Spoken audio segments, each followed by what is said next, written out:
England ವಿರುದ್ಧದ 5 ಪಂದ್ಯಗಳ test ಸರಣಿಗೂ ಮುನ್ನ ಭಾರತ ತಂಡದ ಹಿರಿಯ ವೇಗಿ ಜಸ್ಪ್ರೀತ್ ಬುಮ್ರಾ ಅವರನ್ನ ದಕ್ಷಿಣ ಆಫ್ರಿಕಾ ದಿಗ್ಗಜ ಮಾರ್ನೆ ಮಾರ್ಕೆಲ್ ಮುಕ್ತ ಕಂಠದಿಂದ ಗುಣಗಾನ ಮಾಡಿದ್ದಾರೆ.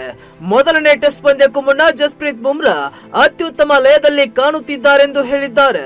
ಇಂಗ್ಲೆಂಡ್ ಪ್ರವಾಸದ ನಿಮಿತ್ತ ಅಭ್ಯಾಸ ನಡೆಸುತ್ತಿರುವ ಭಾರತ ತಂಡದ ಹಿರಿಯ ವೇಗಿ ಜಸ್ಪ್ರೀತ್ ಬುಮ್ರಾ ಅವರನ್ನ ಟೀಂ ಇಂಡಿಯಾ ಬೌಲಿಂಗ್ ಕೋಚ್ ಮಾರ್ನೆ ಮಾರ್ಕೆಲ್ ಮುಕ್ತ ಕಂಠದಿಂದ ಶ್ಲಾಘಿಸಿದ್ದಾರೆ. ಬುಮ್ರಾ 3 ದಿನಗಳ ತರಬೇತಿಯಲ್ಲಿ ಅತ್ಯುತ್ತಮ ಶಕ್ತಿಯೊಂದಿಗೆ ಬೌಲ್ ಮಾಡುತ್ತಿದ್ದಾರೆ ಹಾಗೂ ಅದ್ಭುತ ಲಯದಲ್ಲಿದ್ದಾರೆಂದು ಶ್ಲಾಘಿಸಿದ್ದಾರೆ. 2025ರ IPL ಟೂರ್ನಿಯಲ್ಲಿ ಕೆಲವೇ ಪಂದ್ಯಗಳನ್ನಾಡಿದ ಬುಮ್ರಾ ಫಾರ್ಮ್ನಲ್ಲಿ ಹಿನ್ನಡೆ ಅನುಭವಿಸಿದ್ದಾರೆಂದು ಹೇಳಿದವರಿಗೆ ಮಾರ್ಕೆಲ್ ತಿರುಗೇಟು ನೀಡಿದ್ದಾರೆ. ಪ್ರಸ್ತುತ ನಡೆಯಬೇಕಿರುವ ಇಂಗ್ಲೆಂಡ್ ಸರಣಿಯಲ್ಲಿ ಬುಮ್ರಾ ನಿರ್ಣಾಯಕ ಪಾತ್ರ ವಹಿಸಲಿದ್ದಾರೆ. ಯಾಕಂದ್ರೆ ತಂಡದಲ್ಲಿ ಎಲ್ಲರೂ ಯುವ ಆಟಗಾರರೇ ಇರುವುದರಿಂದ ಬುಮ್ರಾ ಹಿರಿಯಣ್ಣನ ಸ್ಥಾನ ತುಂಬಬೇಕಾಗಿದೆ. ಹಾಗಾಗಿ ಈ ಸರಣಿಯಲ್ಲಿ ಬುಮ್ರಾ ಅವರ ಅನುಭವ ತಂಡಕ್ಕೆ ತುಂಬಾ ಸಹಕಾರಿಯಾಗಿರಲಿದೆ.